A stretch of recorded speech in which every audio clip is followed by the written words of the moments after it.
पास पहुंची। सारी सखियां रोज पूजा करने जाती थीं। किसकी पूजा करने? गौरी माता की। गौरी गोपाल जी, गौरी माता की पूजा करने माँ सीता जी जाया करती थी। और जब पूजा करने माता सीता गईं तो एक सखी को लगा कि रोज हम पूजा करने जाती हैं, रोज मंदिर जाती हैं, आज मंदिर ना चलें, जरा बगीचे को देखें, पुष्प वाटिका को देखें, फुलवारी को देखें, कितनी सुंदर है। तो गोस्वामी जी लिख रहे हैं, एक सखी सी संग बिहाई, मतलब सीता के साथ जितनी सखियां थीं वो तो सीता के साथ चली गई मंदिर, पर एक सखी का मन मंदिर में नहीं लगा और वो घूमने चली गई। और जैसी घूमने गई जरा दूसरी गली में गई, अर्थात वहां गलियां हैं बगीचे की, वहां जब गई तो वहां राम और लक्ष्मण पुष्प चुन रहे थे, अर्थात तोड़ रहे थे। उस सखी ने जब राम को देखा, आप पलक दृष्टि से देखती गई, कितना सुंदर है स्वरूप, कितने सुंदर हैं ये। अब वो सखी लंबी लंबी सांसें भर के और दौड़ी दौड़ी गई, सीता सीता सीता। थक गई।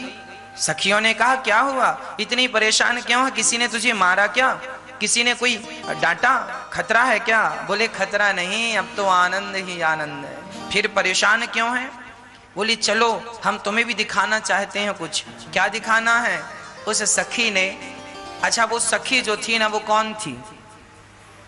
उन्हीं सखी का विवाह लक्ष्मण जी से हुआ, वो उर्मिला थी, है ना। एक्चुअली वो उर्मिला थी जो एक सखी सी संग विहाई, जो एक सखी की चर्चा है जो आज मंदिर नहीं गई, वो उर्मिला थी, जिनका विवाह आगे लक्ष्मण जी से होना है। परंतु अभी तो वो सीता को बुलाकर लाई, और सीता जब आई और जब सीता माँ राम जी के सन्मुख आकर खड़ी हो गई, दूर इस तरफ पुष्पों के बीच में राम लला खड़े हैं और सामने सीता जी अपनी सखियों के साथ खड़ी हैं, और जो राम जी से नैना मिले तो आज सीता जी इतनी सुंदर लग रही हैं, इतनी सुंदर लग रही हैं कि आज यहाँ सीता जी राम को देख रहे हैं और वहां नारायण लक्ष्मी जी को देखने लग गए। आज माता लक्ष्मी भी अद्भुत लग रही हैं और आज नारायण लक्ष्मी जी को देख रहे हैं, और यहाँ सीता जी राम जी सीता जी को देख रहे हैं। और राम जी देखते देखते लक्ष्मण जी से क्या कहते हैं, लक्ष्मण आज तक मैंने कभी किसी स्त्री को ऐसे नहीं देखा। तो लक्ष्मण जी बोले, फिर जब देखा नहीं तो देख क्यों रहे हो, कौन कह रहा है, आंखें बंद क्यों नहीं कर लेते? तो लक्ष्मण जी से राम जी ने कहा, मैं क्या करूं, आंखें बंद करना चाहता हूं पर आंखों की पलक झपकती ही नहीं है। राम जी भी मोहित हो गए। राम जी माता सीता को देखकर मोहित हो गए, और श्री जानकी माँ जानकी जी आज राम लला को देख रही हैं। भगवान श्री राम को देखते देखते माता सीता की आंखों की प्यास बुझती ही नहीं है। अब जब दोनों के नेत्र मिले, राम जी सीता को आपलक दृष्टि से बिना पलक झपकाए, गोस्वामी जी लिख रहे हैं कि भय बिलोचन चारु अचंचल और मनहु सकुचिनिमि तजे दिगंचल। अर्थात राजा, हमारी जो पलक झपकती है ना, तो बड़े विद्वान कहते हैं कि राजा निमि हमारे पलकों में आकर बैठे हैं, और वह राजा निमि जो है राम जी के पूर्वज हैं। तो राजा निमि के कारण हमारी पलक झपकती है। तो राजा निमि ने सोचा कि ये तो हमारे ही पुत्र के पुत्र के पुत्र के पुत्र के पुत्र के राम हैं। तो राजा निमि को लगा कि बेटा बहू एक दूसरे को देख रहे हैं तो हम बुढ़ऊ का क्या काम। तो राजा निमि पलकों से निकल कर चले गए। मतलब जितनी देर राम जी सिया को और सिया जी राम को देखते रहे तो पलक भी झपकने का नाम नहीं ले रही। आप पलक दृष्टि से राम सीता को और सीता जी श्री राम को देखकर एक दूसरे को देख करके आनंद को प्राप्त हो रहे हैं, आनंद की ओर बढ़ रहे हैं। एक दूसरे की यहाँ सीता जी सराहना करने लगी, सखी तुमने देखा ये कितने सुंदर हैं। तो एक सखी ने कहा, सीता यहाँ तो दो सुंदर हैं, एक गोरा वाला सुंदर है, एक सांवला वाला भी कम सुंदर नहीं है और गोरा वाला भी कम सुंदर नहीं है, दोनों ही सुंदर हैं। तुझे बता, तुझे कौन सा पसंद आ रहा है, तुझे कौन सी सुंदरता ज्यादा अच्छी लग रही है? तो राम सिया जी कहती हैं, सुनो, छोटे वाले जो है ना बहुत सुंदर हैं, पर ये जो बड़े वाले हैं ना ये तो बहुत बहुत सुंदर हैं, हम तो उन्हें ही देख रहे हैं। अच्छा, तो एक सखी सीता जी से कहती हैं, अच्छा तो क्या तुम इनसे विवाह करना चाहोगी? सीता जी सकुचा गई, कुछ बोला नहीं। सकुचा इसलिए गई कि ये कह दें कि विवाह करना चाहती हैं, पर पिता की प्रतिज्ञा है, धनुष टूटेगा तो विवाह होगा, नहीं टूटेगा तो नहीं होगा। तो सिया जी ने सकुचा करके अपने आपको समझा लिया, कुछ उत्तर नहीं दिया इस प्रश्न का। और एक सखी दूसरी सखी से बात करने लगी और सिया जी तो आप पलक दृष्टि से सीता राम जी को देखने लगी। इसके बाद भगवान की सुंदरता का वर्णन गोस्वामी जी कर रहे हैं। मोर पंख सिर सोहतनी के, गुच्छ बीच बिच कुसुम कले के। राम जी कैसे लग रहे हैं? राम जी की आंखें मोटी मोटी सिया जी देख रही हैं, उनके गाल बड़े सुंदर हैं, अधर बड़े सुंदर सुंदर गुलाबी गुलाबी अधर हैं, उनके कान बड़े सुंदर हैं, घुंघराले से बाल हैं और मोर पंख लगा हुआ है मुकुट पर। और साथ ही जानते हैं राम जी के माथे पर तिलक लगा हुआ है और सामने पुष्प वाटिका में जो पुष्प के गुच्छे हैं वह गुच्छे जाकर के राम जी के हृदय तक पहुंचे। हवा का झोंका आता है तो वो गुच्छे जाके छाती से चिपक जाते हैं। मानो अद्भुत सुंदरता का वर्णन गोस्वामी जी यहाँ कर रहे हैं। और यही सुंदरता माता सीता की है। रामचरितमानस में लिखा है, गोस्वामी जी लिख रहे हैं कि माता सीता की सुंदरता की उपमा हम किससे दें? कवियों ने तो सारी उपमाएं दे देकर झूठी कर दी हैं, है ना। यदि ये कहा जाए कि सिया जी अब बताओ इस दुनिया में कौन सी चीज इतनी सुंदर है जो सीता जी की सुंदरता से मैच कर जाए? कोई कहे कि चांद जैसी सुंदर है, अरे चांद, राम राम राम राम राम, चांद तो काला है, धब्बा है, चांद भी इतने सुंदर नहीं है। अरे माता सीता का मुख जितना सुंदर है उस सुंदरता में तो वैसे करोड़ों चांद कुर्बान हो जाएं, करोड़ों चांद फीके पड़े माता सीता के सामने। इसीलिए गोस्वामी जी ने कहा मेरे पास शब्द नहीं है उपमा देने के लिए कि मैं माता सीता की सुंदरता किस प्रकार से दूं। भगवान बड़े प्रेम से माता सीता को देखकर मुस्कुरा रहे हैं, सिया जी मुस्कुरा रही हैं और बड़े प्रेम से लक्ष्मण जी अब राम जी से कह रहे हैं प्रभु देखते ही रहोगे, गुरु जी के पुष्प नहीं देने, गुरु जी लेट हो जाएंगे पूजा में।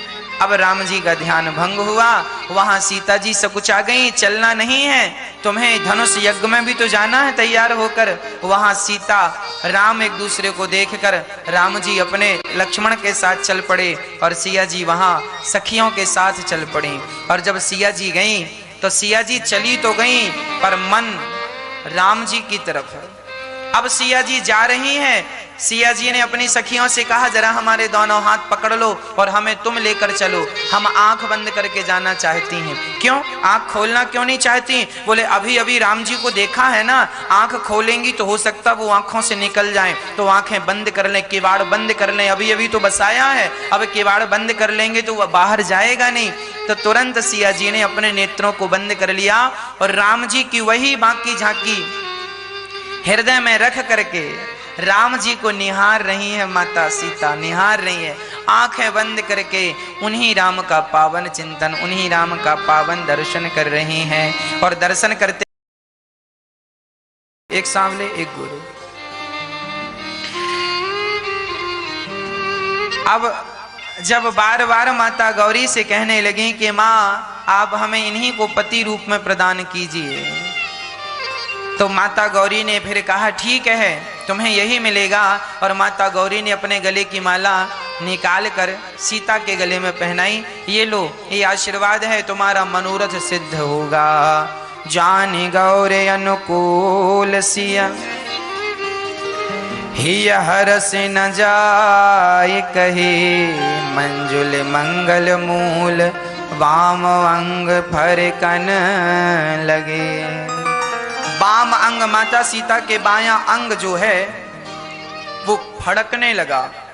रामचरितमानस में लिखा है कि स्त्री का बायां अंग फड़कना शुभ माना जाता है।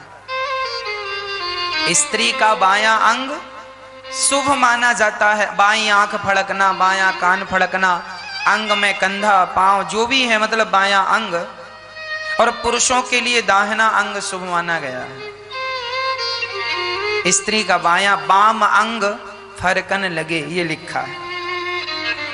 माता सीता के वाम अंग फड़कने लगे, अर्थात एक शुभ संकेत मिल रहा है कि जो आपने कहा है वह सिद्ध होगा, वह होगा, चिंता ना कीजिए। अब बड़ी प्रसन्नता से माता सीता चली गईं, पर राम की छवि ना जाती नहीं है।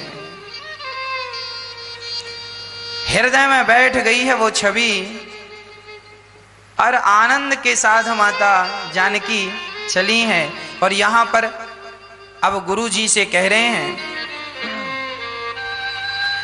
चलें। गुरु जी ने कहा लक्ष्मण तैयार हो जाओ, राम तैयार हो जाओ। हाँ हाँ, कहाँ चलना है गुरु जी? बोले सीता का स्वयंवर देखने नहीं चलना?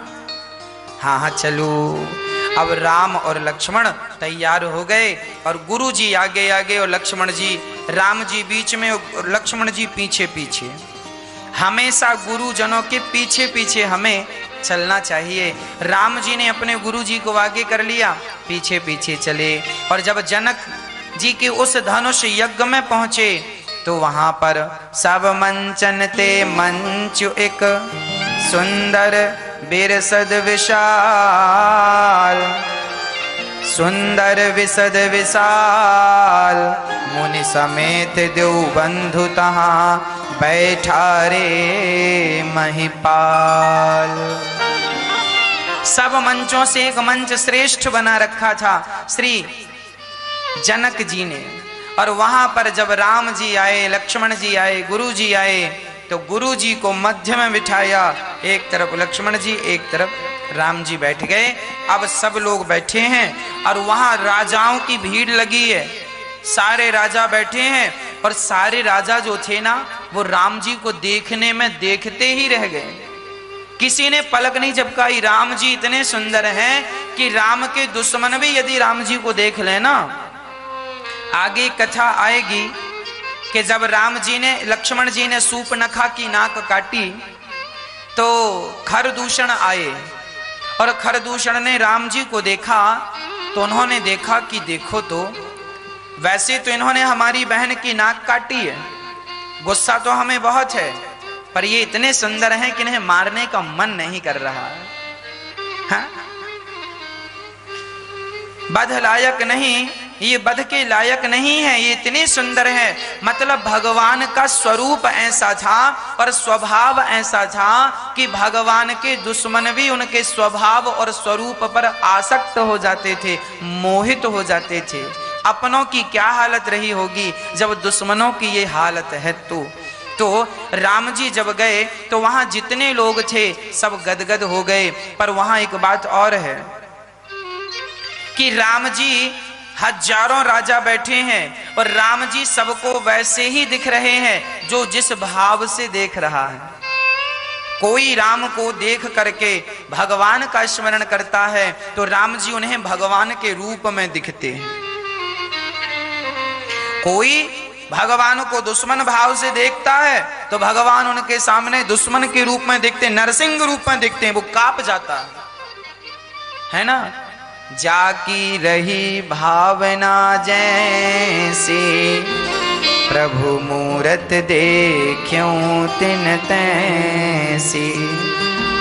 अब कुछ राजा आए और आकर के राजाओं ने उपहास करना शुरू कर दिया। अरे जनक जी ने क्या किया, ये बच्चों का खेल थोड़ी है धनुष तोड़ना। इन बच्चों को बुला लिया, बताओ क्या ये धनुष तोड़ेंगे? क्या हम मर गए हैं? हाँ, हम इतने पहलवान हैं, रोज जिम जाते हैं। हाँ हाँ, ऐसी थोड़ी अपनी बॉडी बना रखी है। पर ये देखो, इन बच्चों को बुलाए, क्या ये धनुष तोड़ेंगे? एक राजा ने कहा सुनो, हो सकता है ये धनुष तोड़ दें। दूसरे ने कहा तुम्हारा दिमाग खराब हो गया। जो लोग आपसे जलते हैं ना, वो आपको देख के आपके विपरीत ही बात करेंगे। उनको जलना ही है। राम जी से भी जलने वाले लोग थे। अब वो आपस में बात कर रहे हैं। एक बोला नहीं नहीं, ये मुझे लग रहा विश्वास है कि ये तोड़ देंगे। दूसरे ने कहा ना, जरा हमारी बारी तो आने दो। हाँ, हमारी बारी के पहले यदि उठा लें तो बात अलग है, हमारा तो मौका ही नहीं आया। चलो, अभी ये सारी चर्चाएं चल ही रही थी कि उसी समय रंग भूमि सिया, रंग भूमि जब सिय पगुधारे, देखि रूप मोहे नर नारी। उसी समय सखियों के साथ ढोल नगाड़े शंख बजाते हुए अपनी सखियों के साथ माता सीता आती हैं। और जब माता सीता आई तो यहां लिखा है रूप देखे मोहे नर नारी। जबकि रामचरितमानस में एक चौपाई और है कि नारी न मोह नारी के रूपा। एक नारी ऐसी होती है, नारियां कभी नारियों को देखकर मोहित नहीं होती। स्त्रियों को कितनी भी सुंदर स्त्री दिख जाए, वो अपने को ही सबसे सुंदर समझती है। उसे लगता है कि दुनिया की सबसे सुंदर स्त्री मैं ही हूं। वो दूसरे को कोई महत्व थोड़ी देती है। उसके सामने अप्सरा आ जाए वो महत्व नहीं देगी।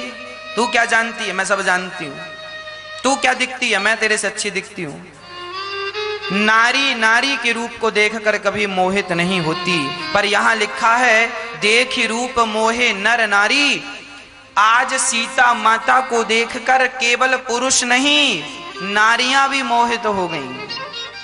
अब प्रश्न ये खड़ा हुआ कि नारियां तो नारियों को देखकर मोहित नहीं होती, यही बात रामचरितमानस में लिखी है, नारी ना मोह नारी के रूपा। फिर यहाँ ये क्यों लिखा है कि नारी को देखकर अर्थात सीता को देखकर नारियां भी मोहित हो गईं? तो जरा समझो, ये जो नारी है मतलब सीता, ये कोई सामान्य नारी नहीं है, ये जगत जननी है, जगत की माता है, सबकी माता है।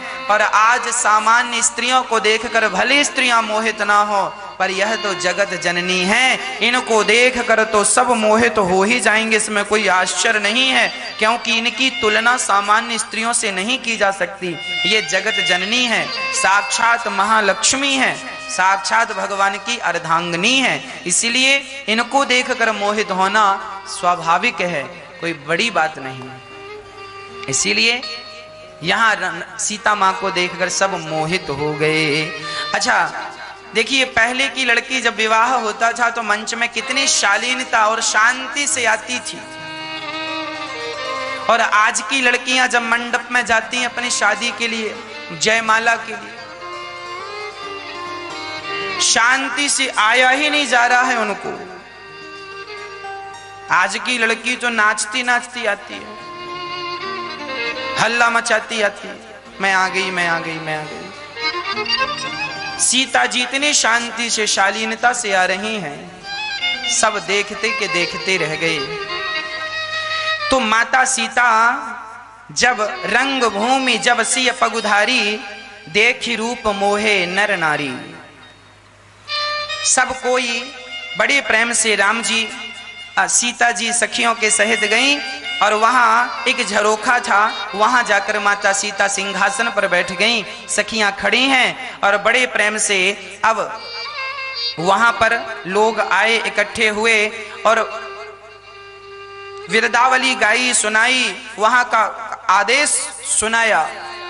सुनो सुनो सुनो, यह पिनाक धनुष शंकर जी का धनुष है। जो राजा इस धनुष पर डोरी चढ़ाएगा उसी राजा से सीता विवाह करेंगी। अब ये बातें हो गई। अब बड़े बड़े राजा आने लगे, जो सबसे फर्स्ट में बैठे थे उनने कहा पहले मैं जाऊंगा। अब धनुष रखा है, अब जनक जी देख रहे हैं कोई डोरी चढ़ाए, हम सिया जी को भेजें और वो माला पहनाए। अब सिया जी बस टुकुर टुकुर राम जी की तरफ देख रही हैं और राम जी भी ऐसे ऐसे सिर करके धीरे से सीता जी की तरफ देख लेते हैं और मानो सीता जी ये इशारे से कह रही हैं पहले इनको मत उठने दो, आप ही उठ जाओ, आप ही जाओ और धनुष तोड़ो। राम जी कह रहे हैं मन से चिंता ना करो, यदि हम धनुष तोड़ लेंगे ना तो बड़ा विरोध हो जाएगा। क्या विरोध हो जाएगा? बोले ये लोग कहेंगे हमें अवसर नहीं मिला, तो पहले इन्हें अवसर देना अति आवश्यक है।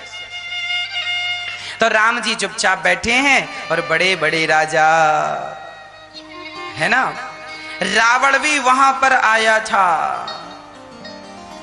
और केवल रावण नहीं, वहां पर तो बाणासुर भी इस धनुष को देख करके चुपचाप वहां से चलता बना। रावण और बाणासुर जैसे योद्धा भी देखकर चलते बने, हिला नहीं किसी से। अब बड़े बड़े राजा उठा रहे। एक राजा बड़ा गया, बड़का पेट था, बहुत खाता था, उसको लगा मैं ज्यादा खाता हूं तो ज्यादा ताकत होगी। गया और जाकर के एक हाथ उसने रखा धनुष के ऊपर और उठाने का, उसको लगा मैं एक हाथ से उठा लूंगा और उठाने को लगा, पूरी ताकत लगाया, हिला भी नहीं। तब उसने दोनों हाथ रखे और दोनों हाथ जब दोनों हाथ से उठाने लगा तो पसीने निकल गए। और जब पसीने निकले तो जो धनुष था वो भी कोई सामान्य धनुष थोड़ी था, शंकर जी का जीता जागता धनुष ने एक लात मारी, चल लात मारी तो जाके चारों कोने चित्त गिरा। अब चुपके से जाकर अपने सिंहासन पर बैठ गया और जाकर बैठा बाजू वाले से। बाजू वाले ने कहा क्यों कटाली नाक अपनी, बड़ा राजा बनता था, बैठ जा चुपचाप यहाँ। तो उसने कहा सुनो, जाओ तुम ही ट्राई कर लो। हाँ हाँ हम जा रहे हैं, हमें तुम्हारे जैसे समझे हो क्या, अपने जैसे मत समझना, हम तो ऐसे 50 धनुष उठा लेंगे। अब दूसरा राजा गया, बड़ी तेजी से राजा गया और उसने बड़ी जोर से धनुष में दोनों हाथ जमाए और जो उठाने लगा धनुष भगवान ने फिर लात जमाया, वो भी चारों कोने चित्त। सारे राजा आते गए, चित्त होके चलते गए। अंत में क्या हुआ? भूप सहस 10 एक ही वारा, लगे उठावन टरहि नटारा। है ना? भूप सहस 10 एक ही वारा, लगे उठावन टरहि नटारा।